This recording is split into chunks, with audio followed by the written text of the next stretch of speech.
Oi, Berê, tudo bom? Oi, Bia. Obrigado. Muito obrigada por estar aqui com a gente.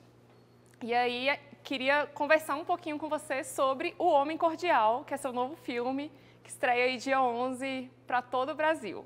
Qual a sua expectativa? É uma expectativa grande, porque é uma expectativa construída ao longo de muito tempo, né? A gente filmou esse filme já tem um tempo, já tem alguns anos, e só agora a gente está conseguindo botar nas telas, e está todo mundo com muita alegria e alívio desse filme chegar para o público e uma curiosidade imensa, assim, de saber como é que ele vai ser recebido. Você falou que esse filme foi filmado um tempo atrás e ele só está chegando agora. Queria saber, você viu muita diferença entre essa história que você quis contar alguns anos atrás da história que você poderia contar hoje, ou você acha que ela se encaixa completamente com o que a gente está vivendo? Eu acho que ela se encaixa completamente com o que a gente está vivendo. Eu acho que o filme chega na hora certa. O Brasil hoje é um país, eu diria que um país pós-trauma, assim, não só por conta dos 600 mil mortos na pandemia, mas também devido a um governo extremamente violento, agressivo, que usa da mentira como um instrumento institucional. Então, esse trauma ainda é muito recente e o filme procura discutir tudo isso, procura discutir esses lugares de privilégio, procura discutir as injustiças. Então, acho que o filme chega num momento bom em que a gente precisa repensar o Brasil para que a gente não repita os mesmos erros do passado. Muito interessante. E aí, queria entender um pouquinho de você também, por que você quis trazer essa história que traz tantas críticas sociais, que fala sobre crimes policiais, violência policial para o cinema, né? Por que contar essa história nas grandes telas? Olha, eu acredito assim que o cinema, a arte como um todo, ela nunca está dissociada da política. Política no sentido mais amplo, né? E ainda mais o cinema, que é uma arte capaz de envolver tanto as pessoas, porque nos coloca dentro da história, nos faz ter empatia, né, por aqueles personagens, quando a história é bem contada. E eu acho que é a empatia que pode fazer com que a gente reveja muitos lugares de privilégio, muitos lugares de injustiça, porque a empatia é você se colocar no lugar do outro e sentir a dor do outro, né? Então, nesse sentido, o filme é uma vontade de pensar o Brasil, nasceu de uma angústia de ver o crescimento de uma direita ultraconservadora e reacionária crescendo de forma exponencial, não só no Brasil, mas no mundo, de ver a internet sendo usada como instrumento de manipulação das massas e como falar disso, né? E de que lugar eu poderia falar disso, de como é que eu poderia usar a minha arte, o meu cinema para tratar tudo isso. Então, O Homem Cordial nasce dessa inquietação aí, dessa angústia, assim, dessa inquietação de pensar o Brasil e pensar saídas ou pelo menos botar uma lente de aumento sobre os problemas. E você acha que todas essas críticas sociais que você traz no filme atrapalharam a lançar ele antes? Você quis trazer ele antes? Como que foi? Por que esse filme só chegou agora nos cinemas? Olha, a gente teve a pandemia, que fez com que as salas de cinema ficassem fechadas durante um bom tempo, justamente naquele período que nós íamos, que seria o período ideal para lançar. E isso, de qualquer forma, paralisou e é uma coisa muito maior que não dependeu de ninguém, né, e de nenhuma característica do filme. Isso atingiu a todos e a todos os filmes. Mas depois que os cinemas se reabriram, o que a gente encontrou foi um governo que paralisou todas as linhas de fomento e as linhas de financiamento da distribuição dos filmes nacionais. Né? A Ancine ficou completamente paralisada.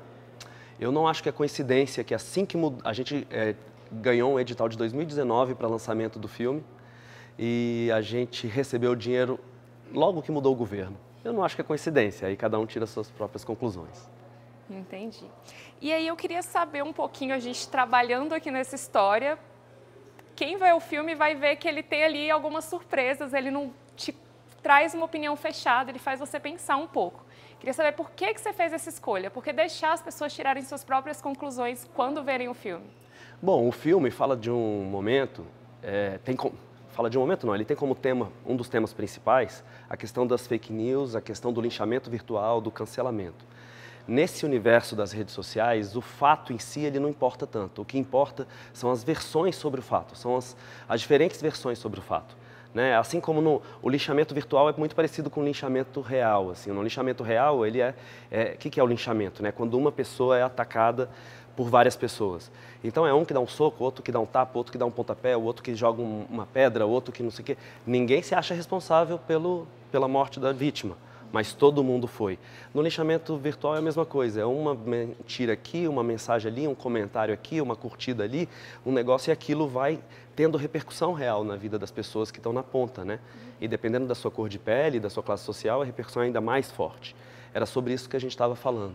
Então, não me parecia propício para esse filme fechar demais as conclusões, deixar com que cada espectador, a partir da sua perspectiva de vida, e a partir da sua ideologia, a partir da sua visão de mundo, chegue às conclusões do que é que pode ter acontecido com alguns dos personagens, porque eu também não acho que ele é tão aberto assim, ele fecha a história principal que a gente queria contar, ele fecha. E aí a gente fala tanto, né, sobre crítica social, sobre as questões políticas que envolveram a minha motivação, mas o filme, para quem for ver, não é um tratado sociológico, não é nada disso, apesar do título, né, remeter, inclusive, a um conceito sociológico, mas é um thriller, né, de suspense que procura botar o espectador num estado realmente de tensão e um pouco de aflição e curiosidade para saber onde é que vai dar. Então, só para ficar claro, para ninguém achar que vai sair de casa para estudar sociologia, não é isso, né? É um filme de tensão mesmo. Sim, muita tensão, viu, gente? Eu posso adiantar que eu já assisti.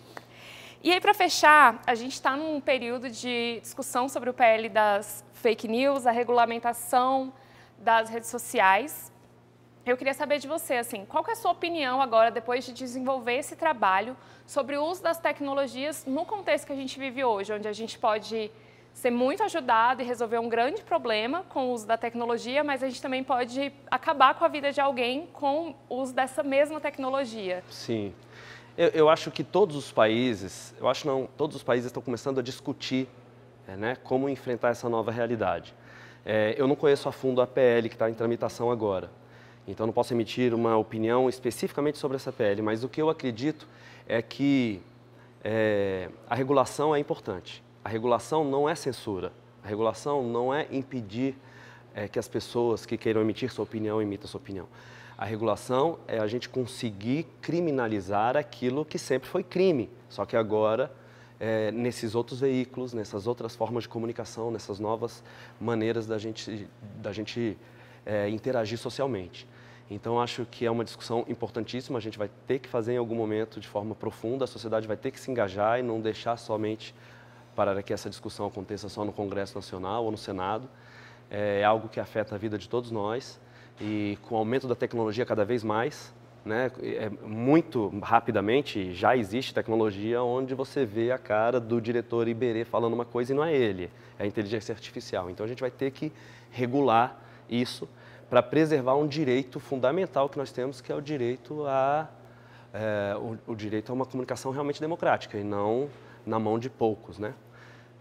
Então o fato dessas big techs aí, dessas grandes empresas essas grandes corporações internacionais de tecnologia estarem contra a PL me faz crer que a PL é uma boa para o indivíduo. Iberê, muito obrigada. Queria dar aqui um espaço para você fazer um convite para a galera ir assistir O Homem Cordial nos cinemas aí a partir da próxima quinta-feira.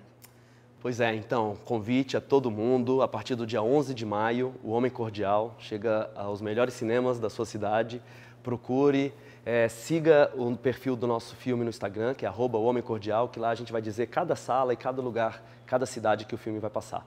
E me procure nas redes sociais e me dê sua opinião, vou adorar. Obrigado.